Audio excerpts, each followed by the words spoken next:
Hi everyone. Welcome to the Nidge Worldwide Business Case Competition of 2014. The consultancy team presenting is IBA University.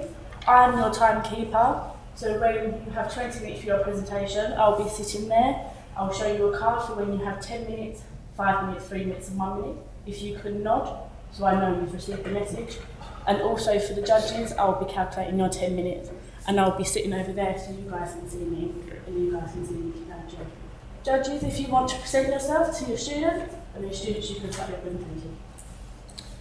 Thank you, Mark. I'm Dr. Lee Rose, and I'm chairing this session today.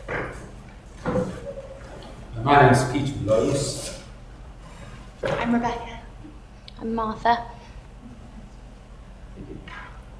Are you guys okay? Yeah, okay to start.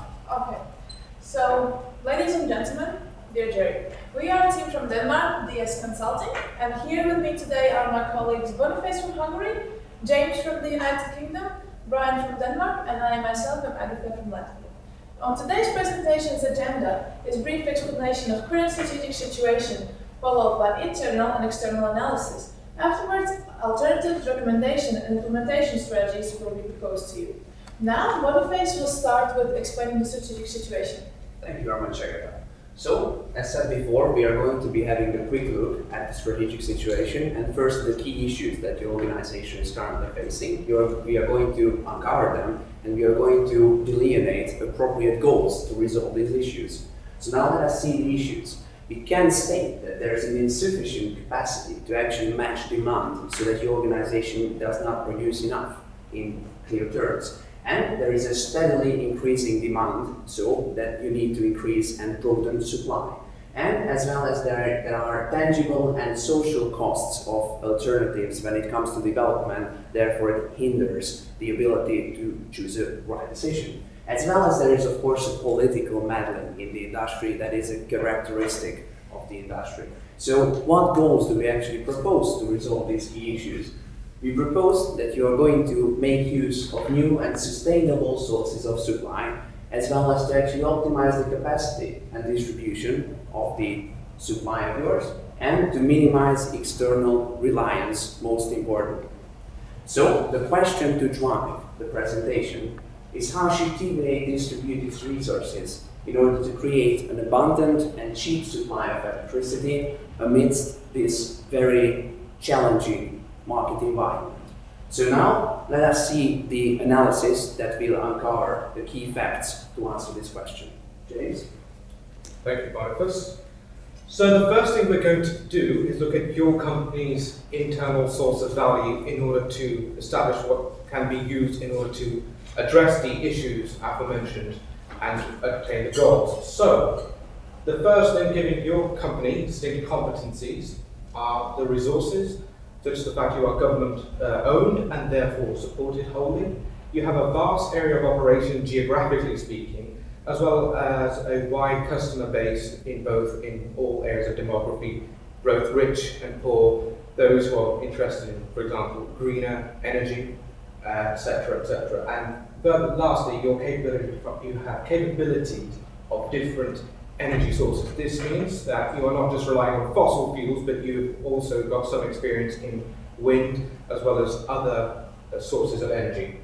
And this gives you superiority in that you have experience in different areas of energy and understanding of the customer base. For example, what in regards to the social climate, what the customers are happy with regards to pricing plans as well as sources of energy. And thus your value lies in combining your resources to oncoming trends.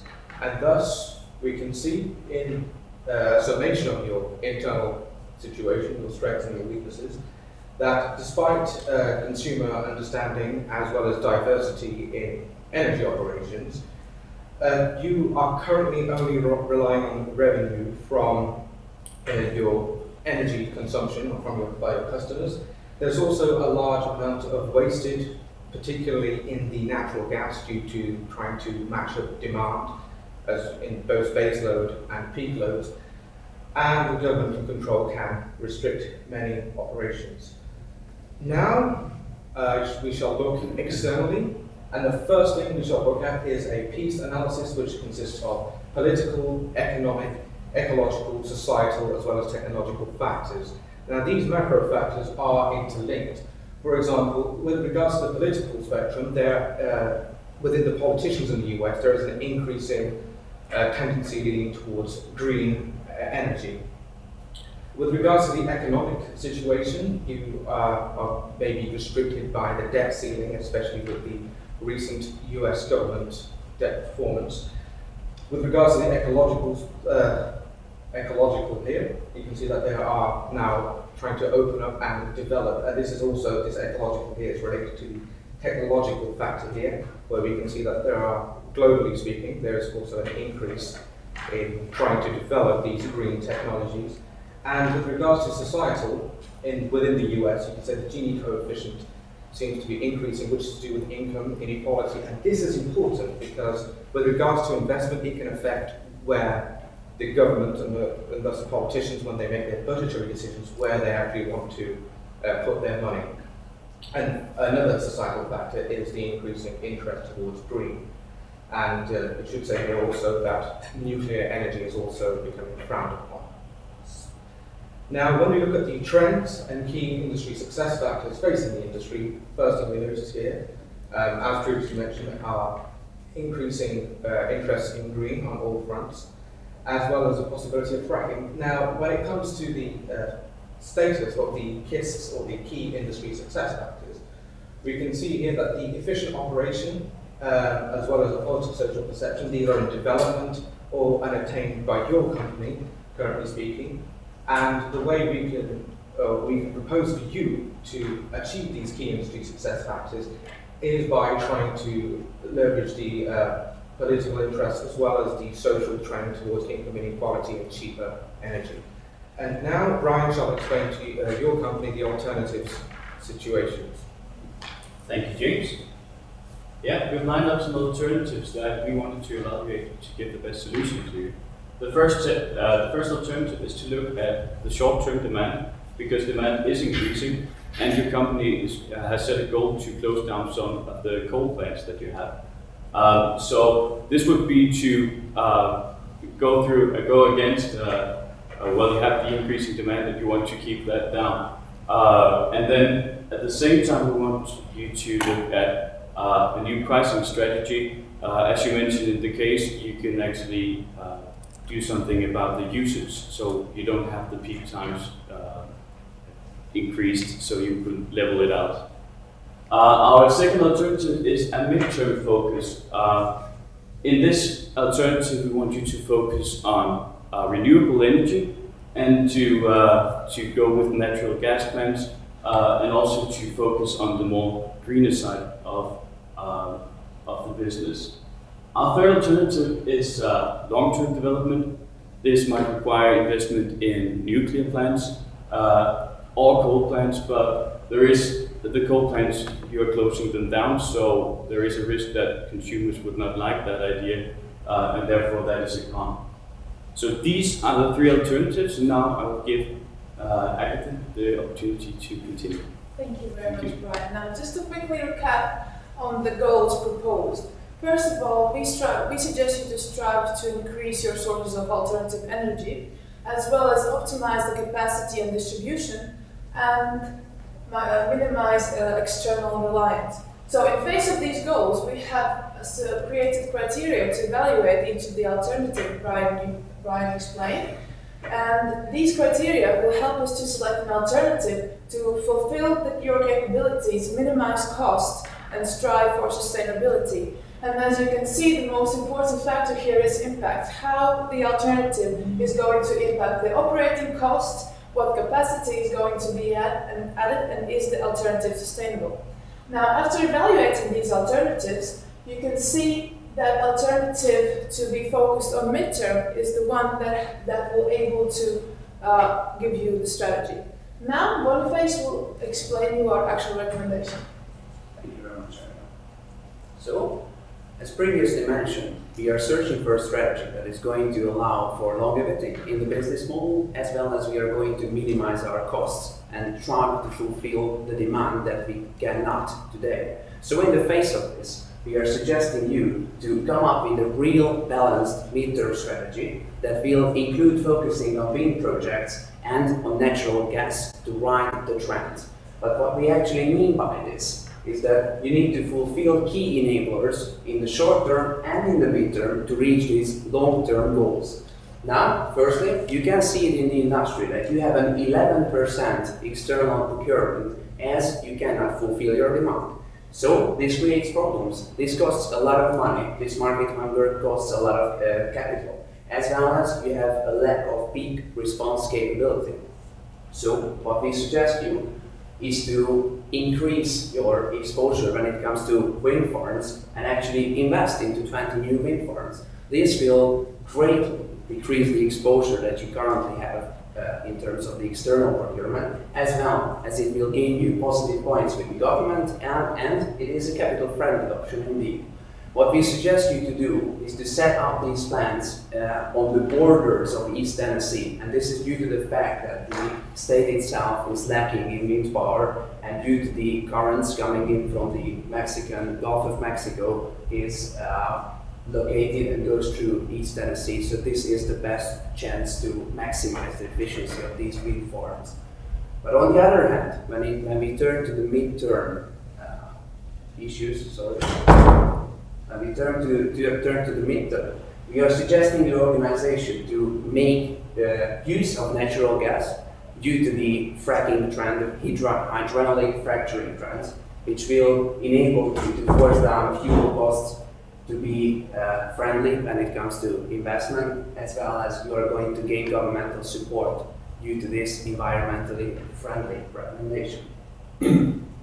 So what we suggest you to do is to firstly commence with setting up 6 plants, and on the long term to set up 13 plants. Now these plants are very responsive when it comes to peak demand, and you currently cannot fulfill peak demand. And these combustion engines in the natural gas plants will actually help you to distribute your focus from base to peak service fulfillment.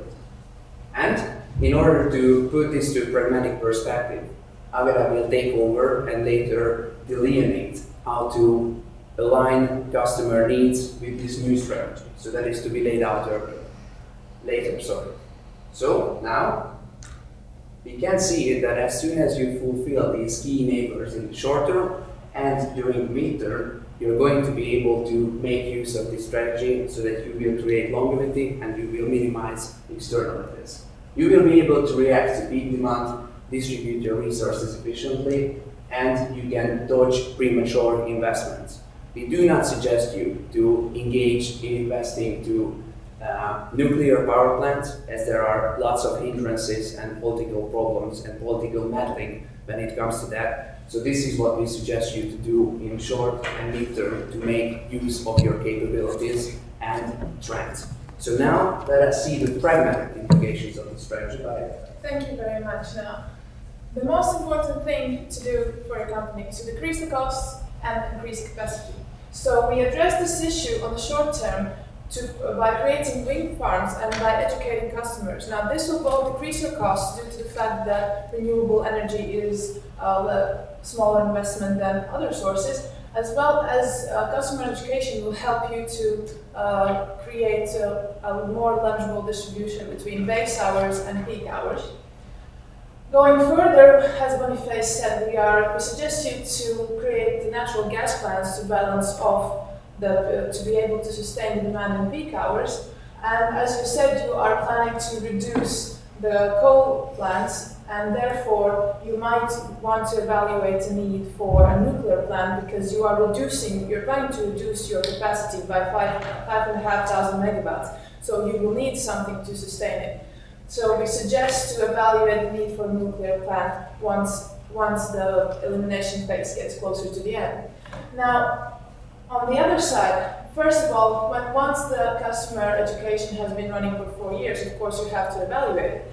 However, we have seen 2 very interesting trends in the market. First of all, there are possibilities to store electricity in cells. Now, currently this technology is very expensive. However, we firmly believe that within 6 years, there will be technological advances that will drive down costs. as well as biomass is a technology that is used to create natural gas from waste, and James will tell you a bit more about it in a second. But this is a possibility how your company could actually have an alternate source of natural gas in order to protect itself against the volatility of natural gas pricing. So now James will explain to you what is biomass. Thank you, Phil. First of all, I'll briefly introduce the concept. Organic waste, such as food, for example, and paper, and other farming waste, when they're broken down by naturally occurring bacteria, they can release methane gas. This has already been practiced now, currently, in various Baltic states. So it is proven to work. And the benefit of this is that the waste companies, they shall benefit. The people shall benefit because it relies on them throwing out waste. But furthermore, it can benefit the state as a whole because of the amount invested required is relatively low. And thus, based on this simple principle, waste and bacteria can lead to energy. And the benefits of this is that optimized capacity leads to a sustainable energy source, because as long as people are getting rid of organic waste, there will be energy. And furthermore, it counters the political and economic as well as social barriers which may be present in other forms of energy acquisition. And we all, lastly, propose statewide contracts lock-in for about 20 years, thereabout, in order to have some security. And now Agatha shall elaborate further with regards to implementation. Okay, thank you very much. Now, just to quickly say, okay? Oh. Okay, so the thing that we had next was we proposed a way how to educate your customers. And what we did was we suggested to educate your customers throughout all ages in order to reach higher customer outreach. So first of all, children and teenagers are becoming more and more involved in the decision making of the whole family, especially in the US. So targeting them will actually improve the way how energy is consumed by adults, and of course we are targeting young adults as well. Now Brian shall explain some financials for you. Thank you, Agatha. First, we want to look at the capacity needs that your company is facing. That capacity that is put up here is actually the capacity that you need to replace while you're closing down the coal plants. The second one is because it is estimated that in the next 20 years, the demand will increase by 1% annually. So this is the total increase after 20 years. The third one here is that we want you to not rely on other producers of energy. So this is what you need to eliminate if you want to be self-sustainable in this sense. So the total capacity needed is 16,000 megawatts. The investment needs short term is the 20 wind farms and the 6 natural gas plants that is going to go in against the coal plants, and 20 wind farms is to drive down cost. That investment is $4.2 billion. On the long-term investment, there are 13 natural gas plants with a capacity of 9,300 megawatts, and the investment is $8.45 billion. So the total investment needed is $12.65 billion, as you can see down here.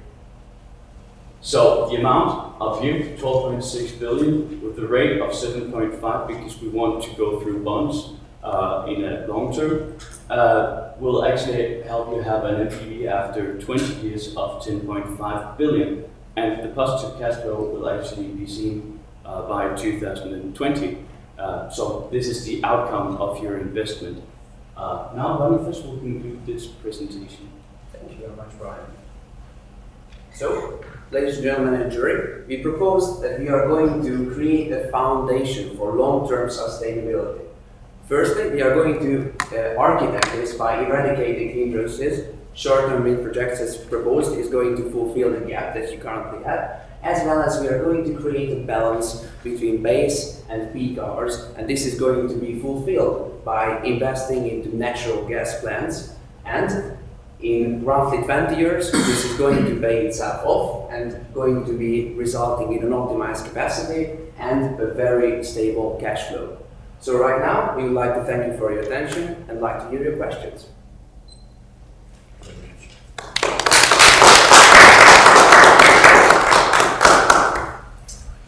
Thank you. Who wants to kick off?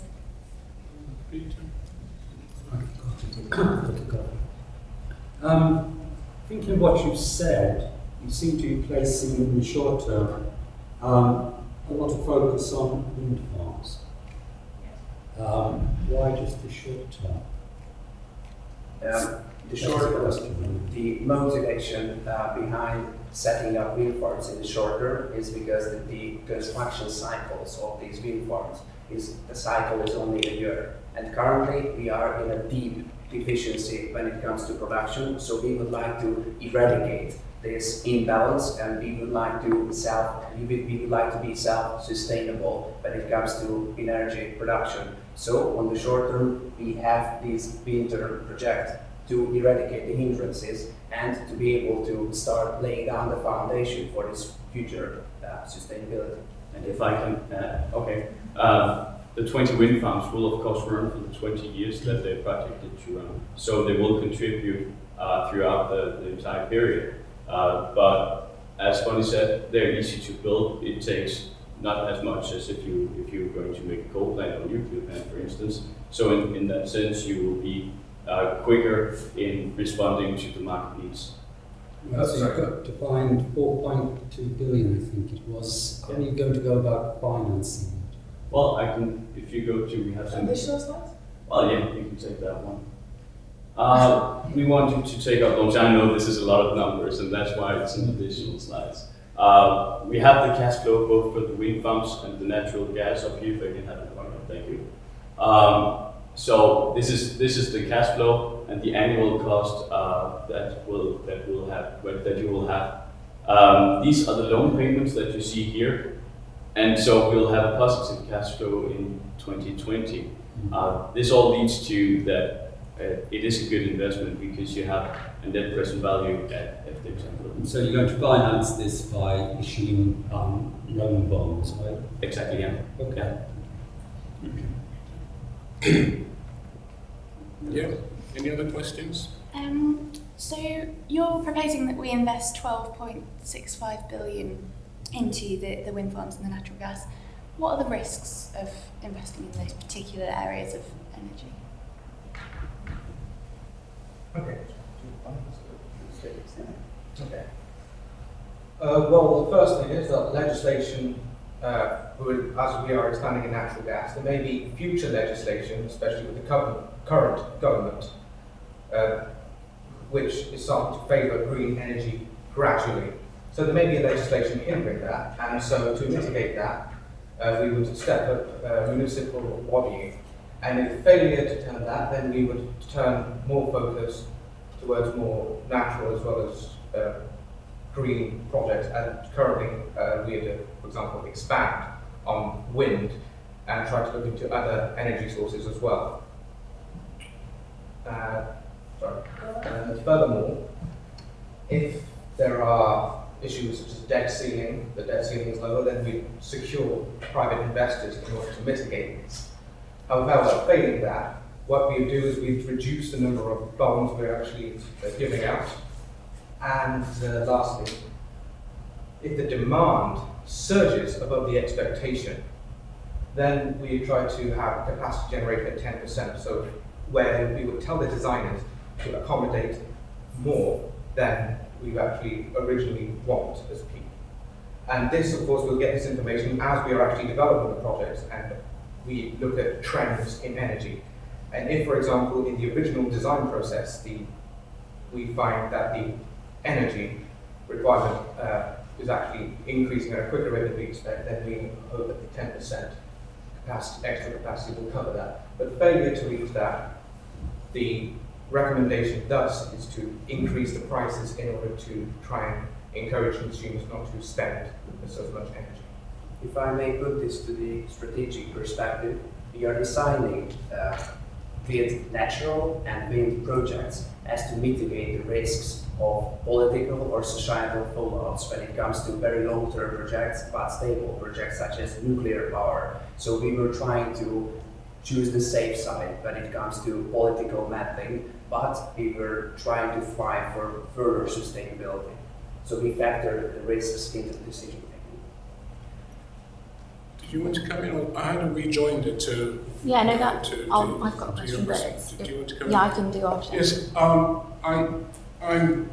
thank you for the presentation. You use an assumption of 7.5% interest rates. Yeah, is that the cost of capital of 7.5%? Yeah. What do you think are the risks really associated with that rate, particularly over the long period of time we'd be investing? That's a concern of mine. What risks could you advise me of which I should be aware in actually choosing that 7.5% rate? Well, yeah, if you want to. Okay. Okay.